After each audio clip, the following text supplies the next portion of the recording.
I welcome you to this next C and C++ aptitude interview preparation session. And in this today's session, we are going to discuss some important questions in C and C++. So here is the presentation file and I am going to explain you some questions. And see, the first question is define encapsulation in C++. So in C++, many features are available. The C++ is a object-oriented programming language, and in C++, class object, encapsulation, inheritance, polymorphism, and abstraction, they are some pillars. And one concept, it is what is encapsulation. So encapsulation is the process of binding together the data and the functions in a class.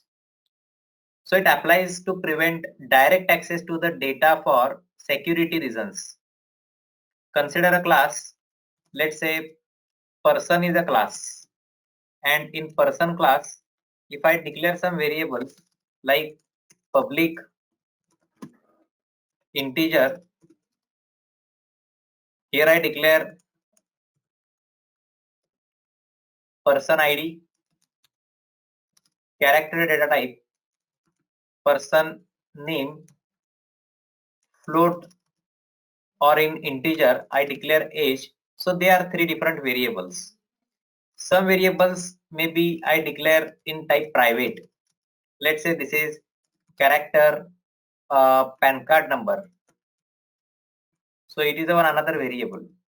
Now the encapsulation is a process of binding and the functions together using some keywords like public, private, and protected. So the functions of a class are applied for this purpose. Let's say the net banking facility to the customers allow only the authorized person with the required login ID and the password to get access, and that too only for his or her part of the information in the bank data source. So this person is a class, and here is one another class as a bank account. Here we decide which access we give of person class. So this is, I'm going to extend class person with any of the available inheritance type, and here I can write some code for person. Here I can write some code for person. So the bank account can access only public members of a class, not the private members. So encapsulation is a process of binding the information between the data and the function. That is called encapsulation. I just define some lines just for your reference. So this is encapsulation is the process of binding together the data and the functions in a class. That is called as an encapsulation.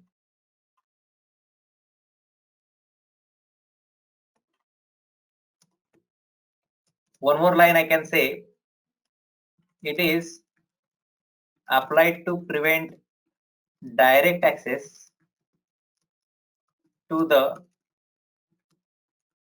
data for security reasons. So you can answer like this. Okay, so this is the encapsulation. Now the next question is, what is abstraction in C++? So after encapsulation, if you know the use of access modifiers, you can create class. And the next is, I here tell you about abstraction. So abstraction in C++ is the process of hiding the internal implementations. That is abstraction. See, you are planning for, let's say, a function, a family function or birthday celebration, let's say something such, you are planning a one event. So you first create a one prototype. Okay, means from which gate the guest come and how you welcome them. As well, you keep a one prototype. Following that prototype, you running your that event. So that prototype is nothing but an abstract. For programming, when app development, you must have an abstract. So following that abstract, you code. So what is abstraction? So an abstraction is process. Abstraction is process of hiding internal implementation, and displaying only the required details. Only the required details. This is called as abstraction. Okay, maybe you can consider when you send an important message through email, at the time only writing and clicking the send option is used. This outcomes is just the success message that is displayed to the confirm you that the email has been sent. However, the process followed in that transferring the data through email is not displayed because it is of no use of you. So that is the one small example. So you can design our application and it plays a role only the part of client side, it shows you all the process, but the internal implementation is hidden. That is called as abstraction. One more question in C++ is, what is the function of keyword volatile? Volatile, virtual, they are the keywords in C++. In C++, some words maybe you heard first time, like the word volatile. So volatile is a function that help in declaring that the particular variable is a volatile, and it directs the compiler to change the variable externally. So the compiler optimization on the variable reference can be avoided. The volatile means what? Temporary variable. That type of variable is a temporary variable. So if anyone asks you a question, interviewer asks you a question, you can answer this. Volatile is a function that help in declaring the variable, declaring the variable that declaring the variable that the particular variable, the particular variable is volatile. It is volatile. So and thereby directs the compiler to change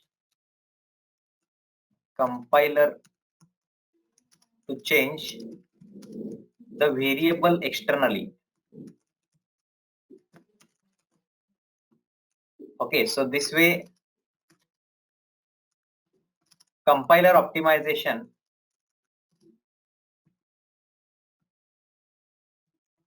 on the variable references can be avoided.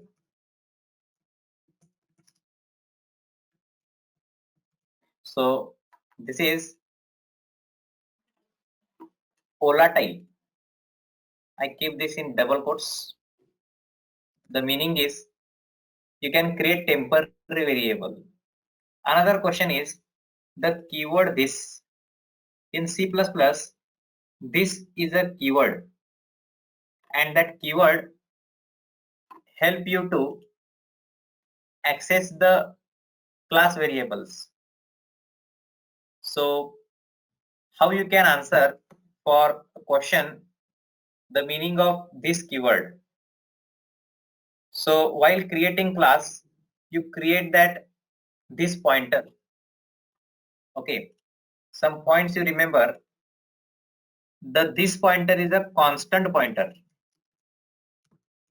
This pointer is constant pointer. But how it works? I explain you.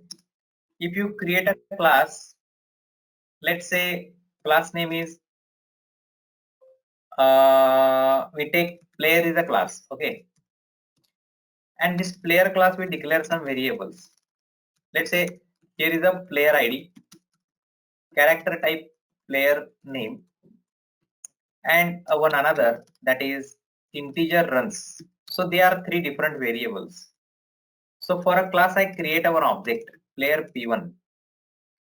So this p1 reserves some memory space. Okay, here is a one memory address, and on that memory address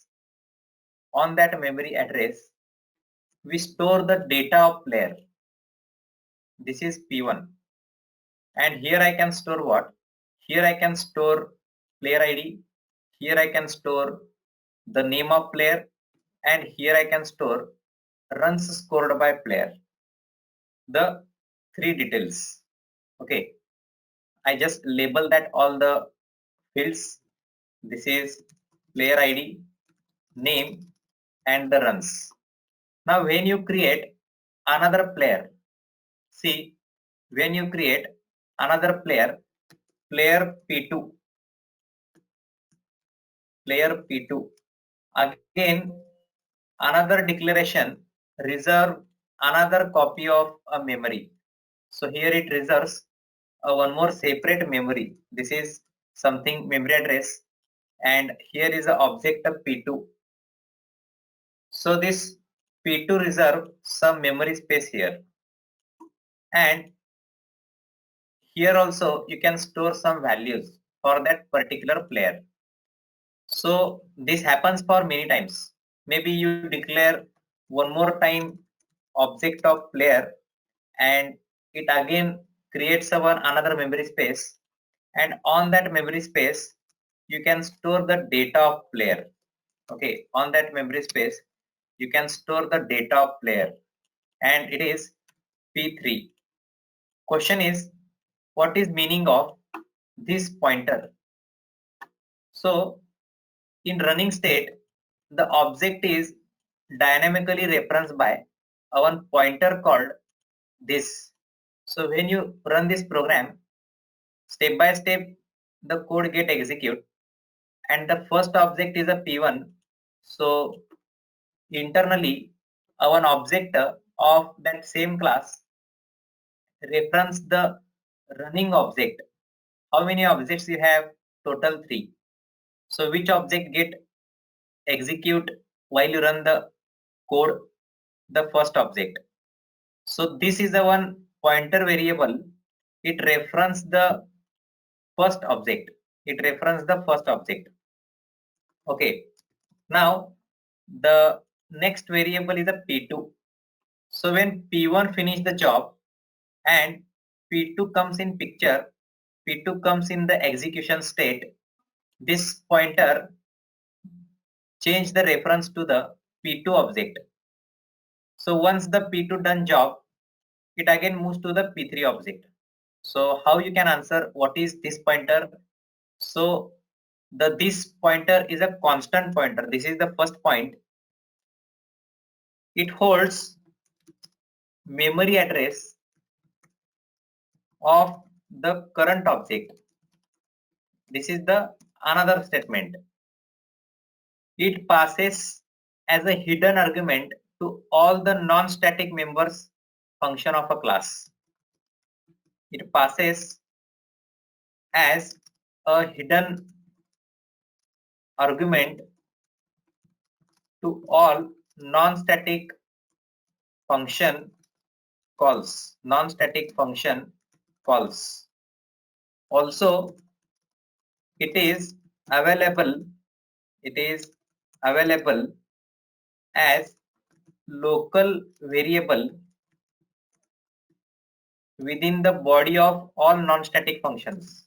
Within the body of all non-static functions. So here is the meaning of this pointer. The next question is question number 5. How is the function overloading different from operator overloading? So first thing I need to explain you what is the meaning of function overloading and what is the meaning of operator overloading. So that we discuss, and then we can differentiate what is operator overloading and what is function overloading. This conference will now be recorded. This conference will now be recorded. Next question I answer. We first discuss what is function overloading. So function overloading allow two or more functions with different types. In a class you type many functions. I open one software dev C++. Through practical I explain you how function overloading work. Here I am going to discuss function overloading practical example. Okay, practical example. So first we add some header files. Next we type a function, and here I type return 0. So here is the one function addition. It accepts two arguments from you, A and B, and there I type cout addition of value A and B is equal to A plus B. So this is the addition function. Let me copy and paste here. I take here three arguments of type float. They are 2, and here is another argument C. Now the addition of A comma B, and here I type and C is equal to A plus B plus C. One more time I type addition function, but this accept array arguments, integer array 1 and integer array 2. So they are two different array, and now this here I am going to first print array values 1 is equal to, I type for loop. Here I type integer I is equal to 0 to I less than 3. I consider only 3 values for array, and here I print array 1 values. Similarly, I want to print array 2 values. So here is array 2 values. So they are different two arrays, and the next line I am going to print addition.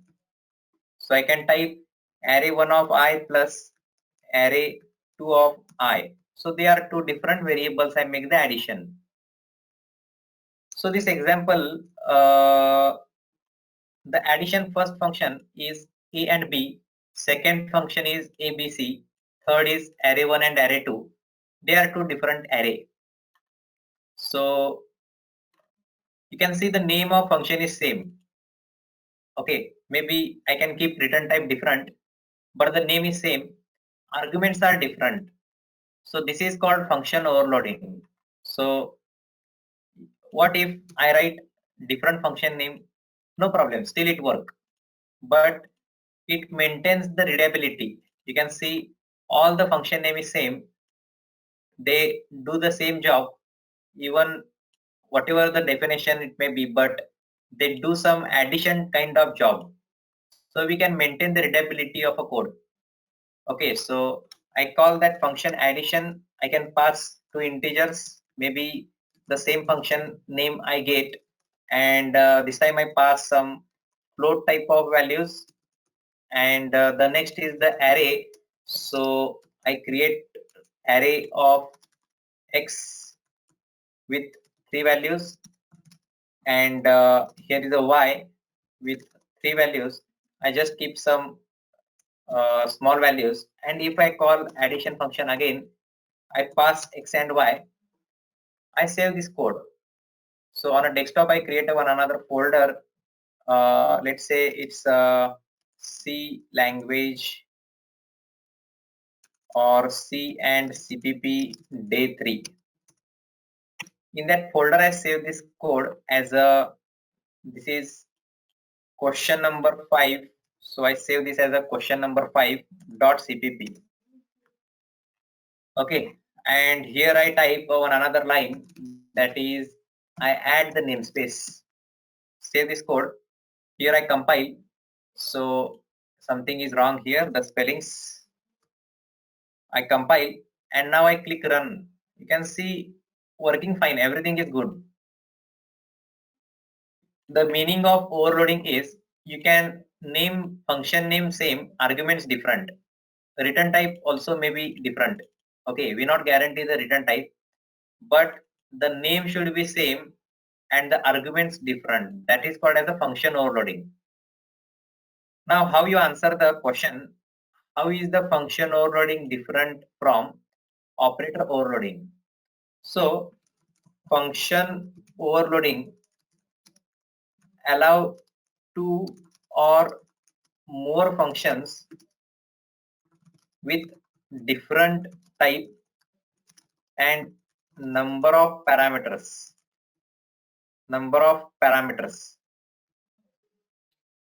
to have the same name.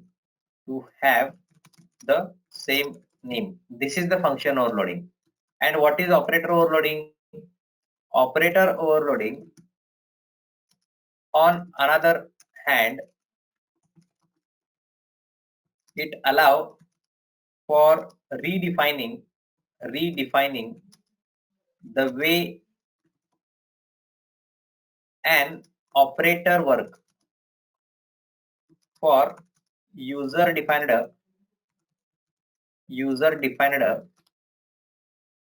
types. That is called as a operator overloading. So they are two different questions. I save this code. I create one new file. Here I explain you what is operator overloading. So I type some code. Let's say IOStream. Again, namespace I type, namespace std. I create one class, but first I need to type the function like this, and here I create a class. So the class is test class, and in that test class I declare two variables. They are public variables, integer a, b. I here call a function set values. So they accept two values a, b, and the next line I type this variable a is equal to a, this variable b is equal to b, and here is one another function that we type latter for operator function. And if I create one object of test class t1, and if I write t1 dot set values, and if I'm passing values like 10 and 21, the next line what I will do, I create a test t2 object and I again call t2 dot set values. I pass the values as 17 comma let's say 2. So they are two different objects. Now the next line what I'm doing is t1 plus t2, that is the one object addition, and we know we cannot do object addition, we can only do integers type of addition, or we can do float type of addition. But how is it possible? I'm doing the object addition. So here is the thing, operator overloading is the redefining how operator works for the user defined types. So one object is operating on, actually the plus operator operating on the two different custom objects. So the feature by C++ is you can use the keyword operator to define the meaning of plus, and you can type here argument, that is test type of argument t, and you can type here what, that current value of a I want to append with the object t dot a, that I make addition, and this I keep inside the variable a like this. As well, I type b is equal to this b plus t dot b. So this is my equation. Okay, quite bit hard to understand these lines. What happens is when we create the two different objects, that time this operates on a one-off object, not at the same time it operates on more than two objects. Consider the first object, this keyword is operating. So the a variable where this is referencing, I am going to make addition with the t dot a. So t is one another object somewhere that will make the addition of that two numbers. So instead of learning this logically, you just learn conceptual. Okay. So this t1 is one object and t2 is on another object. I make the addition and the next line here I type cout /n after overloading plus operator. After overloading plus operator, t1 values are here I type cout a is equal to t1 dot a /n b is equal to t1 dot b. Okay, so t1 is one object. You can see the values are 10 and 21, but now you can see after overloading what happens. Question number 6.cpp, and I compile this code. After that I click run and it prints 27 and 23. Actually values are 10 and 21, but it makes the addition of 10 with 17, 21 with 2, and that's why it prints the answer 23. Okay, so this is operator overloading. So if an interviewer asks you a question, how you define operator overloading and how you define function overloading, you can answer function overloading allow two or more functions with the different type and the number of parameters to have the same name, and the operator overloading on another hand allow for redefining the way an operator work for user defined types. Next question is very important, that is comparison between the C++ and Java. So how you differentiate the C++ and the Java? Some main difference you can tell for C++ and Java. So the first point you can say C++ has destructors which are invoked automatically when an object is destroyed, but Java not. Okay, so I type here two different statements for the C++ and the Java. Okay, C++ and the Java. Let me delete this part. Here I keep. Here is the C++ and this is here is a Java. So C++ has destructors. C++ has destructors which invoke automatically when an object destroyed. When an object is destroyed, maybe you know the concept constructor. So the opposite is the destructor. But in Java we don't have destructor. Java something called atomic garbage collection. Java has something called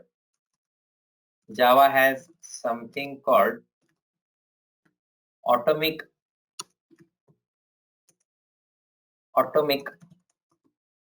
garbage collector. Garbage, no need to manually destroy the object. Java garbage collection, if detects that if it is our unreferenced object, then Java deletes that object from the memory. Second difference you can tell, C++ supports multiple inheritance. And about Java you can tell, Java templates, Java doesn't have any of them.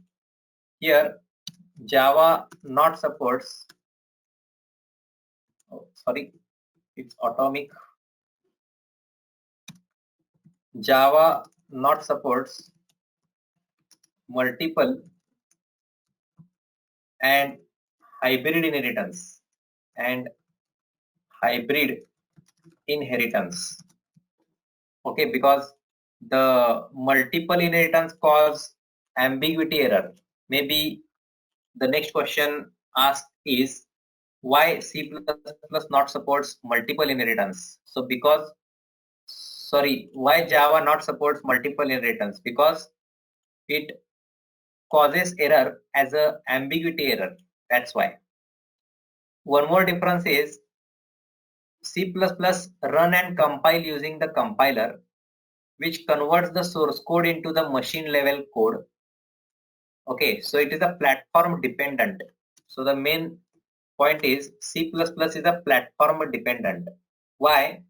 Because C++ run and compile code using compiler, which converts the source code into machine readable code, source code into machine readable or machine level code. So hence it is platform dependent. Only on a particular machine you can run this C++ code. But about Java is not platform dependent because Java converts the source code into the JVM bytecode. Okay, Java converts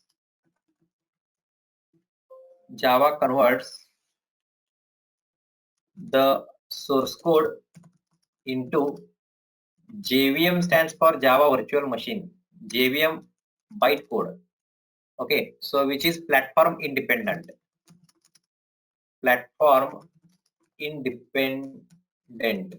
So this is the difference between C++ and the Java.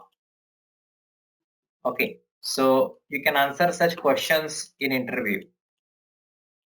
One more question is, what are the most important differences between C and C++? So maybe you know what is the difference between C and C++. So C is a one general purpose programming language and C++ is a object oriented programming language. So the features like print function, function overloading, inheritance, templates, virtual functions, they are all available in a C++. They are not in C language. Even exception handling is taken care by traditional if-else style in C language. But the C++ supports exception handling at the language level. So many differences you can tell. The mainly use the input and output in C is using scanf and printf. But in C++, cin and the cout, they are the streams. Okay, they serve the standard output streams. So that is some main difference in C and C++. The next is, what is static member? So static, meaning of static is that value is common between among all the objects. So that is called as a static. Some points you just note down or you remember while you answer. That is, static member function can't be virtual. That you can tell first. Static member functions can't be virtual. Okay, so static means what? It is a one keyword which keeps the value of a class common between among all the objects. Another point you remember, that is static member function don't have this pointer. Static member functions don't have this pointer. So that is one another point. And the const volatile declarations aren't available for the static member functions. You can say if any function is static, then that function only allow static members, So these are some statements about the static. Next one question is define access specifier and its various types in C++. So in C++, three main access modifiers: public, private, and protected. So the meaning is an access specifier offers means by which it is accessible to define how the class members, that is functions, variables, will be accessed outside the scope of class. The meaning of public is that is members declared as a public accessible throughout the program. Okay, so public is accessible throughout the program, accessible throughout the program, that is called as a public. What is private? Private means accessible only inside class, that is called as a private. And what is protected?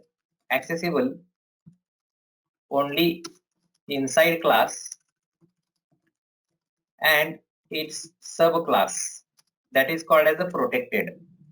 Okay, the private is such class members can't be accessed outside the class in which they are declared, so that is private. One more another question is what are the functions of scope resolution operator? So scope resolution operator is like this, the double colons. It is called as a scope resolution operator. It is called as a scope resolution operator. But why to use this scope resolution operator? The first is you can use for accessing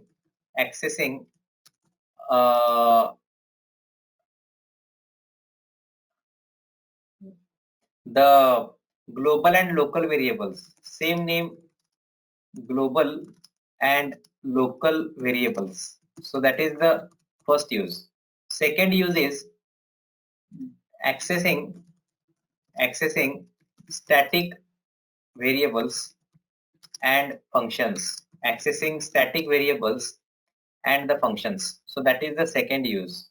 And third is define class member functions. Define class member functions to outside class scope. So they are the three different use of scope resolution operator. So the double colons you use to type scope resolution operator. Okay, and these are some, I found some important questions you must know when you answer in the interview. So many questions actually, like what is abstraction, what is destructor, what is the default constructor, parameterize the constructor. So the difference between hierarchy inheritance at the widths, the single level inheritance. So such many questions available, such many questions are important, but I found these are the top 10 questions you must know if you are preparing interview and the aptitude test. So this is how you just revise some points in C++ and the C language. In these 3 days, I tried my best to explain you about preparing the aptitude and the interview test.